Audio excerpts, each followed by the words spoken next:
Dahil sa natirang baon ng tatlong kaklaseng inilagay sa bulsa ng bag ni Leila, ay nagkaroon siya ng mas malaking pagkakataong maisagawa ang maitim na balak.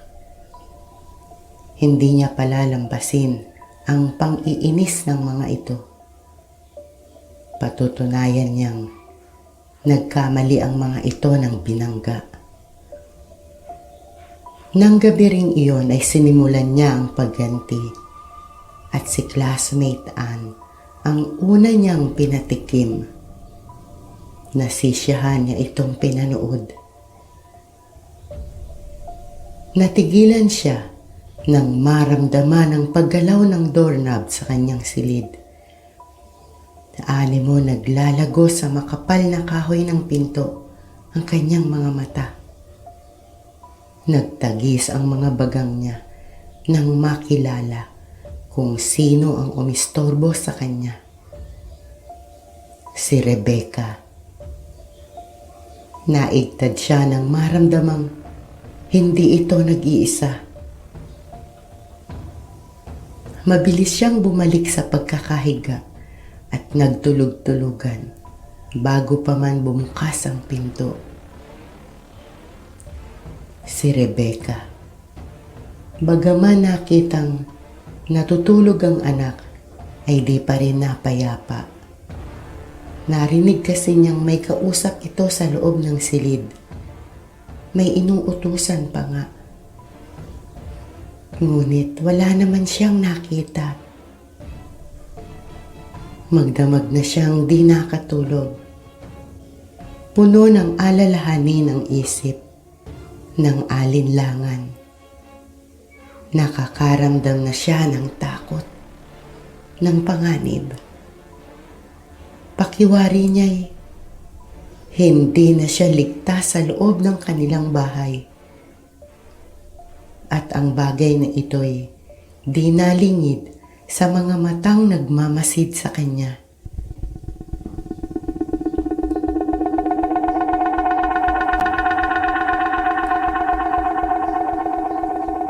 Ikalabing isang kabanata. Huwag kang titingin.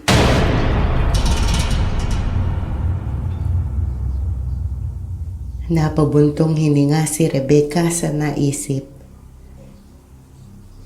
Tama na, Rebecca. Lalo mo lang pinahihirapan ang sarili mo. Pananaway niya sa sarili. Sinikap niyang kumilos gaya ng dati. Nakahain na ang almusal, ang anak ang una niyang hinanap.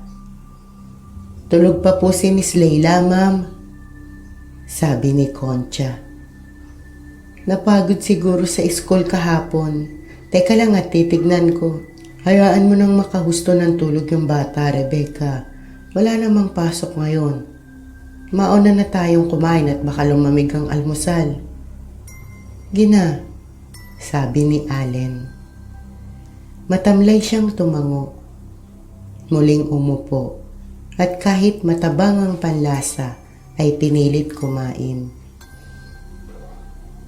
Masama ba ang pakiramdam mo? Tanong ni Allen. Medyo inaantok lang ako. Maaga kasi akong nagising kanina. Pag alis ko'y magpahinga ka na lang muna. Matulog ka uli. Nariyan naman si Concha para mag-asikaso kay Leila. Oo nga po, ma'am. Magpahinga na lang po kayo.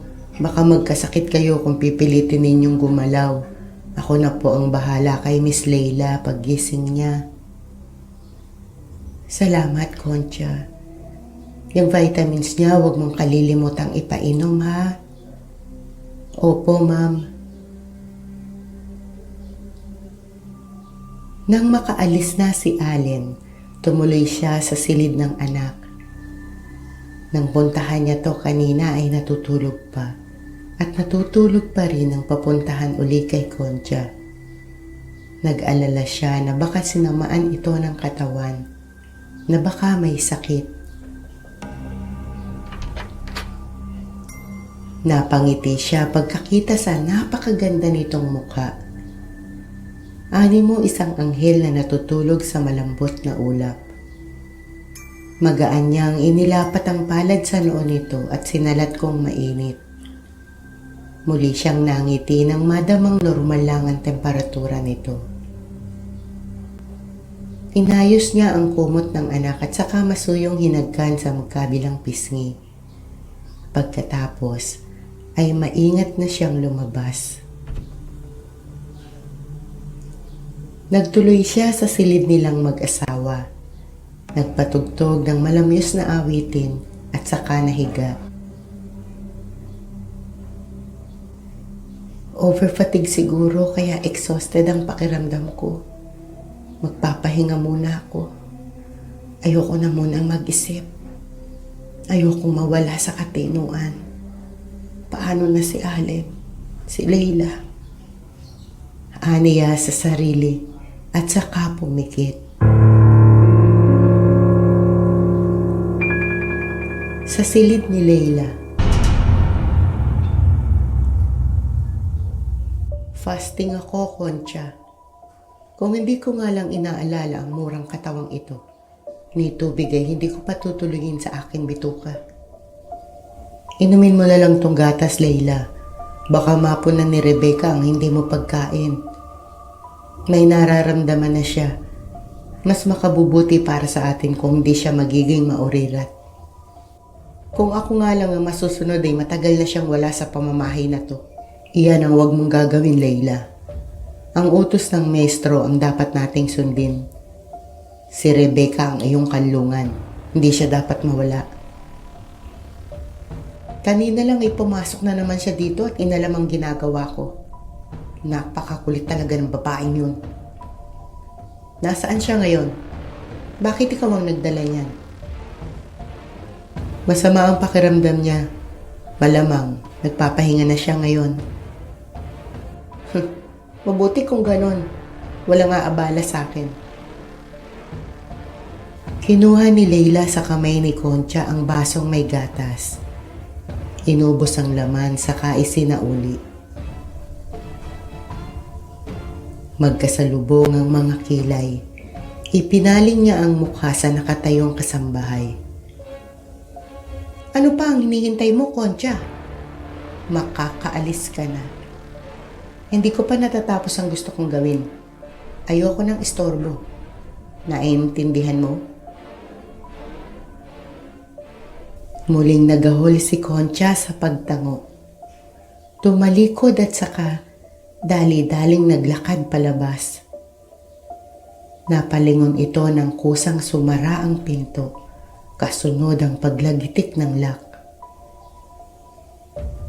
Iniisip pa lang nitong idikit ang tenga sa dahon ng pinto para manubok.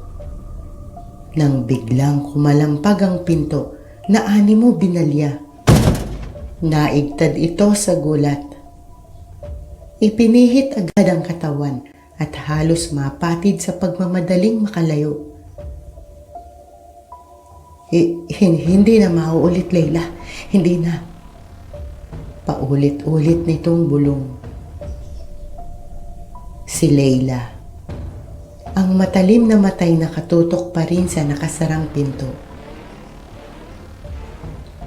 Umayos ka, Concha.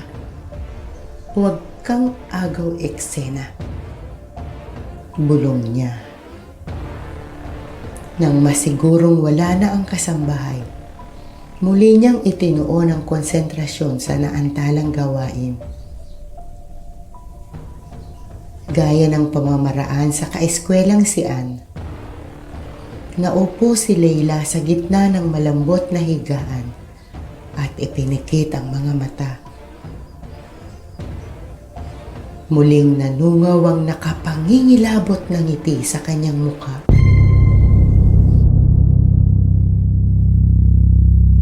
Nang makita sa balintataw ang batang lalaking naglalarong mag-isa sa harapan ng telebisyong nakabukas. Itigil mo ang paglalaro, Marco. Itigil mo.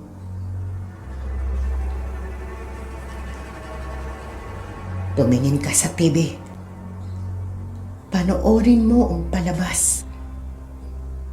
Totoo sila. Buhay na buhay. Matatakot ka. Takot na takot ka. Hayan na, Marco. Pupuntahan ka na nila. Kakainin ka. Tumakbo ka man ay aabutan ka pa rin nila. Magtago ka man ay mahahanap ka pa rin nila. Wala kang ligtas, Marco. Tandaan mo, takot na takot ka. Takbo na, Marco. Takbo! Takbo!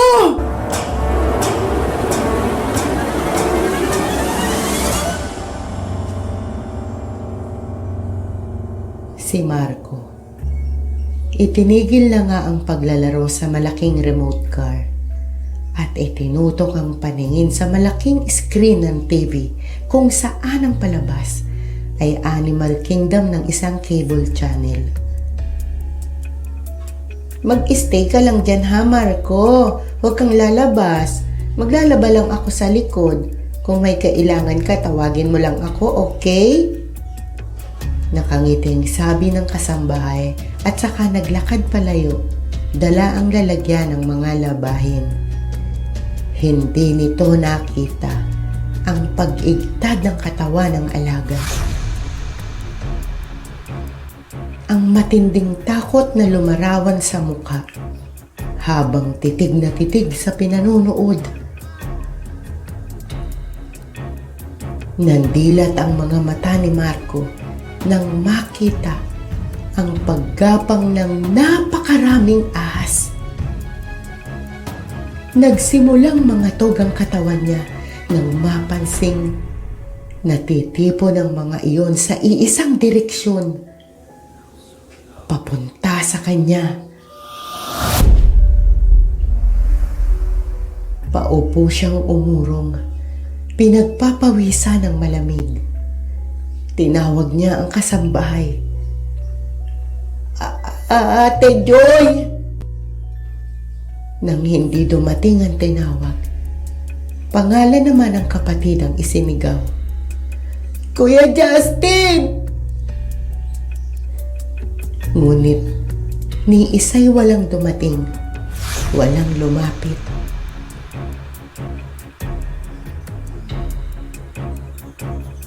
Napanganga siya nang makitang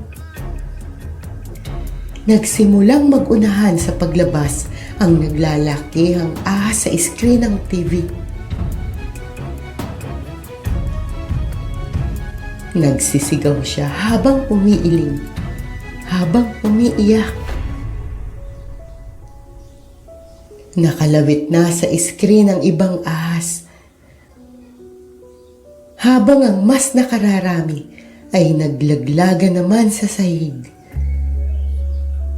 Gumagapang na patungo sa kanya. Paluhod siyang umurong at saka tumayo. Nagtatakbo siya papunta sa silid ng nakatatandang kapatid. Pinihit ang doorknob. Hinatok. Malakas niyang kinalampag ang pintong hindi mabuksan habang patuloy na sumisigaw. Kuya Justin! Ang daming ahas sa loob ng bahay natin! Tulungan mo ako, kuya! Inahabol nila ako! Buksan mo itong pinto, kuya! Papasukin mo ako! Kuya! Ngunit nanatiling sarado ang pinto.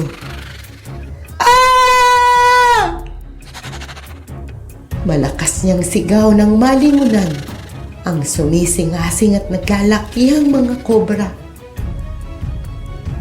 Nakaangat ang mga katawan at nakahandang manuklaw. Nakadikit ang likod niya sa dingding nang maglakad patagilid. Halos mapugto ang hininga niya nang magunahan sa pag-igkas ng mga kobra. Ngunit dahil sa dami at lahat ay nais makatuklaw, ang mga ito ang naglaban-laban. Sinamantala ni Marco ang pagkakataon. Tumalon siya sa sahig na walang ahas at walang lingon-lingong nagtatakbo patungo sa kusina sa likod bahay kung saan naglalaba ang kanilang kasambahay. Napangiti siya nang makita ang babae. Ngunit napalis agad ang tuwa niya nang makitang nagkukumpulan ng mga ahas sa tapat ng pintuan at sa daraanan niya. Naihina siya sa labis na takot. Magkakahalo sa mukha ang luha, pawis at sipon. Panay ang iling. Paos na ang boses niya kasi sigaw. Ngunit wala pa ring nakaririnig. Walang kapatid na lumalapit. Walang kasambahay na dumarating.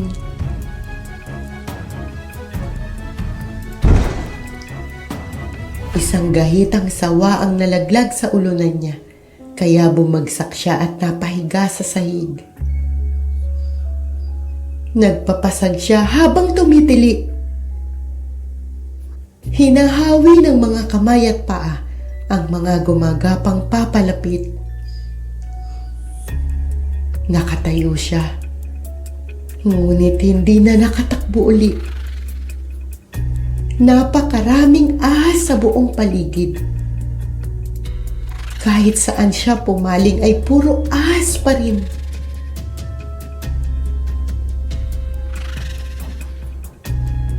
Nadampot niya ang map at ginamit panuwag sa naglalapitang ahas.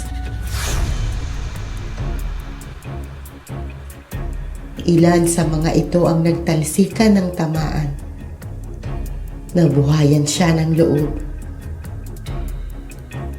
Sa pagpaling ng mukhay, namataan niya ang kutsilyo. Nagmamadali niyang kinuha yon. Nang mahawakay, sumampa na siya sa lamesang nara. Naisip na ligtas siya sa ibabaw nun.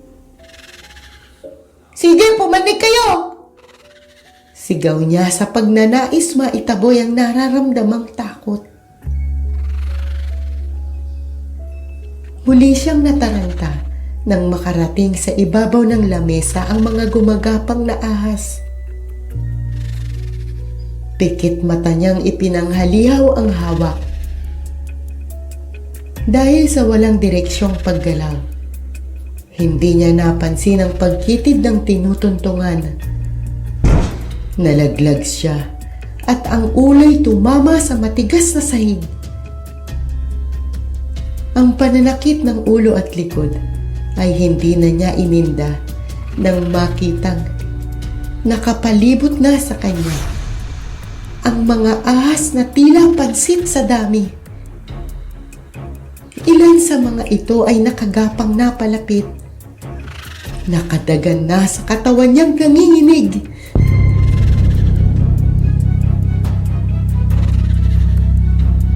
Muli siyang nagpapasag. Nang makapa ang kutsilyong nabitiwan, ay walang habas na pinagtataga ang mga ahas na nakadagan at naggagapangan sa katawan niya. "What the hell are you doing, Marco?" Hilakbot na sigaw ni Justin. Agad itong sumugod sa kapatid na sinasaktan ng sarili. Sugatan na si Marco. Nagkalat na ang dugo sa sahig. "Ate Joy! Tulungan mo kami, Ate Joy!" Sigaw ng kuya niya. Gulat na gulat ang kasambahay na dumating. Naliligo sa dugo ang dalawang anak ng mga amo. "Kunin mo ang kutsilyo sa kamay ni Marco, Ate Joy! Dalian mo! Dalian mo!" Umiiyak na sigaw ng binatilyo. Awang-awa ito sa itsura ng kapatid. Umaagos ang dugo mula sa malalalim na sugat. Likha ng matalas na kutsilong itinataga sa sarili. Hindi nito maintindihan kung bakit ginawa iyon ng kapatid. Kung bakit takot na takot ang anyo nito at tila nakikipagbuno sa sarili.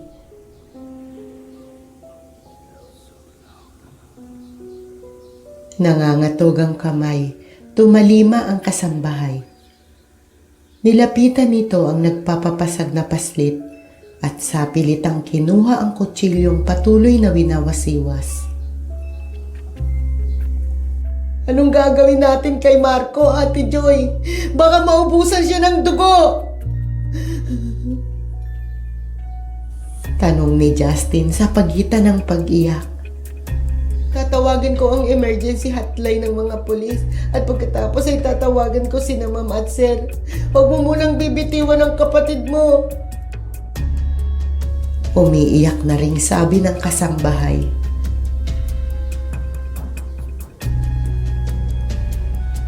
Ilang sandali lang ay dumating na ang mga otoridad. Kasunod ang mga magulang ng magkapatid. Hindi makahinga ang mag-asawa sa tindi ng pananangis pagkakita sa kalunos-lunos na itsura ng anak. Baby, Mom and Dad are here.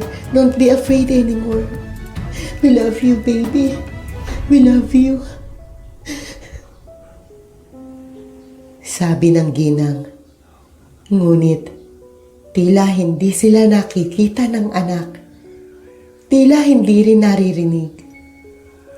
Walang kaalam-alam ang mga ito na sa paningin ni Marco, puro ahas pa rin ang nasa paligid, ang katabi at nakadagan sa katawan.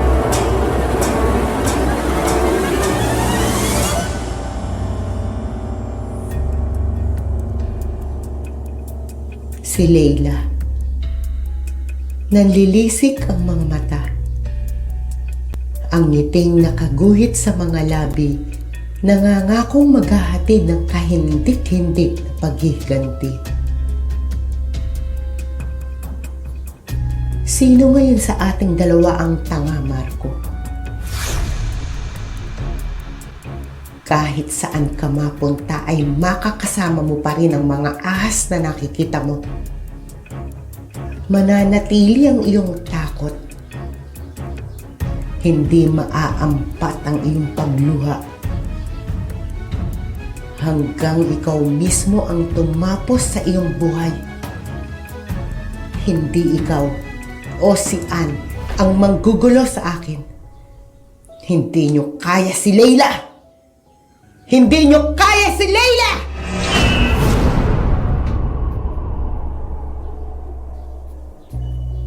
Siyang-siya niyang sabi at saka humalakhak. Pagkaraan ng ilang sandali, muling sumeryoso ang mukha. Ngunit nanatili ang bangis sa itsura. Humanda ka, Caroline. Susunod ka na.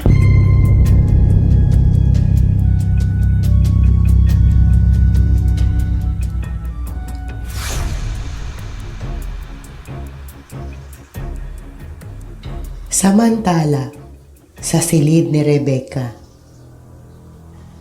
napabalikwas ang ginang. Alauna na. Napasarap namang masyado ang tulog ko. Nasabi niya pagkakita sa suot na relos. Ang bahagyang antok na nalalabi ay tuluyang nawala nang maalala ang anak. Nagmamadali siyang umahon sa higaan at dali-daling lumabas.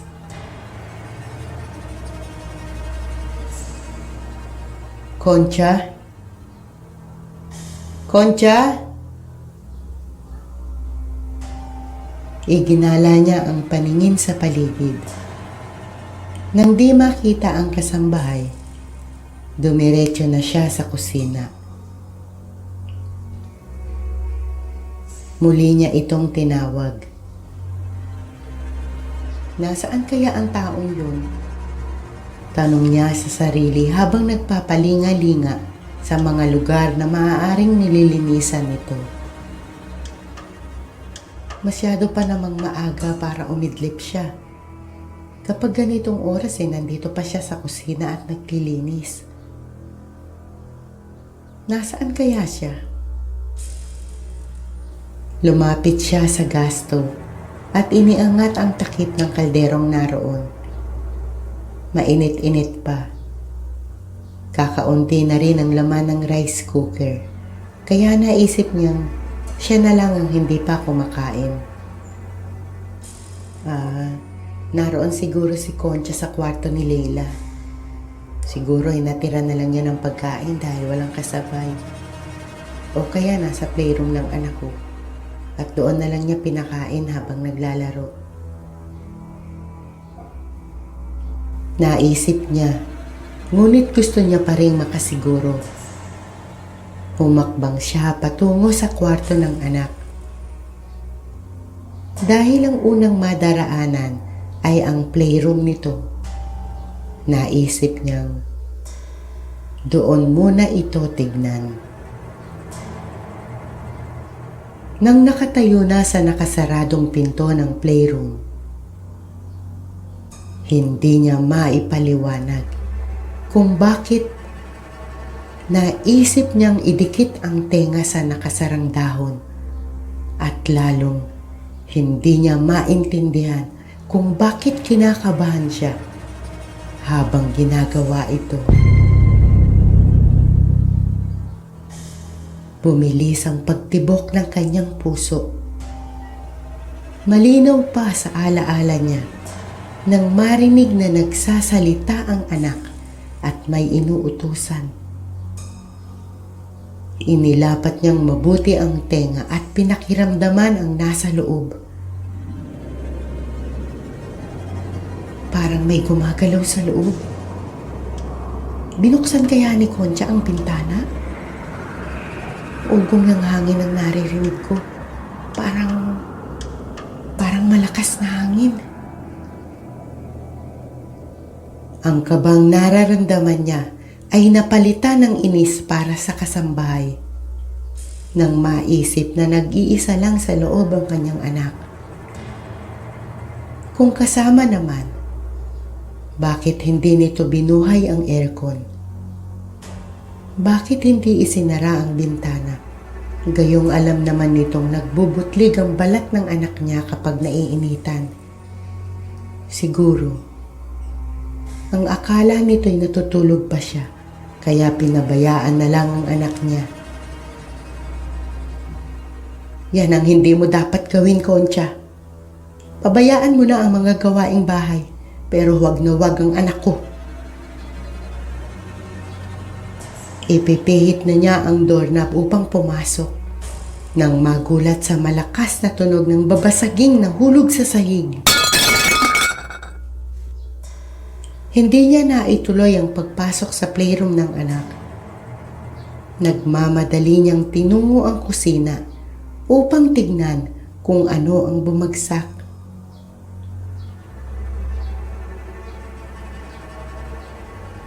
Ay, ma'am! Nagising ko pa yata kayo, pasensya na po. Nabitiwan ko kasi itong pitsil at saka itong baso, nadulas po sa kamay ko. Hinging pa umanhin ni Concha habang pinupulot ang mga bubog sa sahig. Umarko ang kilay ni Rebecca. Kani-kanina pa ako nagising, Concha. Ikaw nga agad ang hinanap ko. Mariin niyang sabi. Ipinamumukha rito ang nararamdamang inis. Nasa likod po ako, ma'am. Isinampay ko lang po yung mga kumot na nilabang ko. Pasensya na po kung hindi ko kayo narinig. Gusto niyo na po bang kumain? Si Leila, kumain na ba? Maotoridad ang tinig niya. Ipinababatid sa kasambahay na may distansya sa pagitan ng tagapaglingkod at pinaglilingkuran. Tapos na po, ma'am. Pagsisinungaling ni Concha. Mapagkumbabang mukha ang iniharap sa kausap. Bahagya namang humupa ang inis ni Rebecca. Bahagyang humupa ang inis ni Rebecca.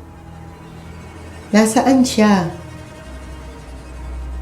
Nasa loob na po ng kwarto niya, ma'am.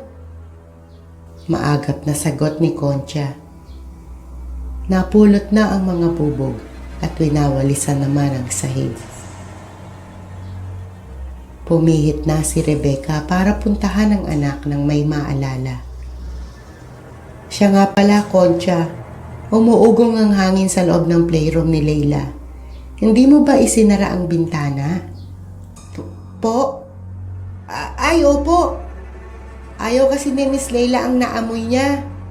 Pinalinis niya po kasi sa akin yung playroom. Nilampasok ko po ang sahig. Binuksan ko muna ang bintana para makalabas ang matapang na amoy. Pagsisinungaling uli nito. Naniwala naman si Rebecca. Ang natitirang inis para sa kasambahay ay tuluyang nawala. Nakaramdam pa ng hiya at awa dahil napag-isipan ito ng masama. Ganong maayos naman palang nagagampanan ng mga gawain.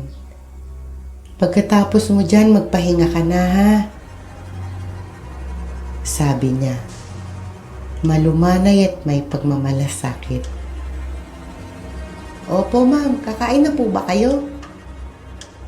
Ako na ang bahalang maghanda ng pananghalian ko, Concha. Salamat. Pupuntahan ko lang muna si Leila. Tapusin mo na yan para makapagpahinga ka na. Sige po, ma'am. Magalang namang sagot ni Concha. Nang muling tumalikod si Rebecca, ay iniangat na niya ang mukha.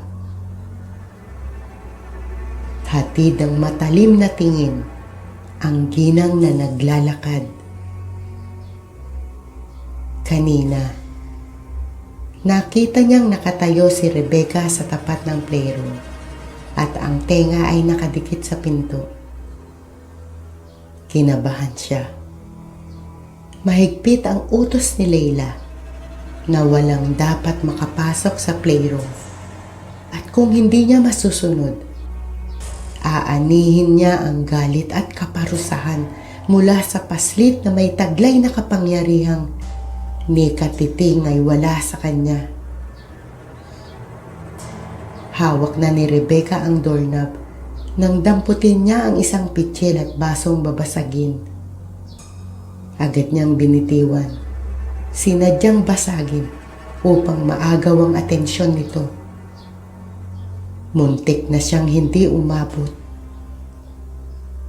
Nakahinga siya ng maluwag nang hindi nito itinuloy ang pagbubukas ng pinto. Nang lumingon ito sa gawin niya, ay agad siyang yumuko. Gayunpaman, ay natatanaw pa rin niya ang mga binti nito't mga paa. Nang malapit na sa kanya, ay saka pa lang niya dahan-dahang pinulot ang mga bubog. Habang ipinipinta sa muka ang larawan ng isang butihing kasambahay. Mabuti na lang at napigilan niya ito at nakumbinsi. Kung hindi, malilintikan siya kay Leila. Sumusobra na ang pakikialam mo, Rebecca. Napipiko na ako sa mga arte mo. Nagkakamali ka sa pag-aakalang mas mataas ka kaysa sa akin. Kundi lang sa utos ni Maestro, matagal ka nang pinagtestahan ng mga uod sa ilalim ng lupa. Hihintayin ko lang dumating ang araw na maisakatuparan ni Leila ang dahilan ng kanyang pagsilang. Sa oras na maganap na ang lahat, ako mismo ang pipilipit sa leeg mo.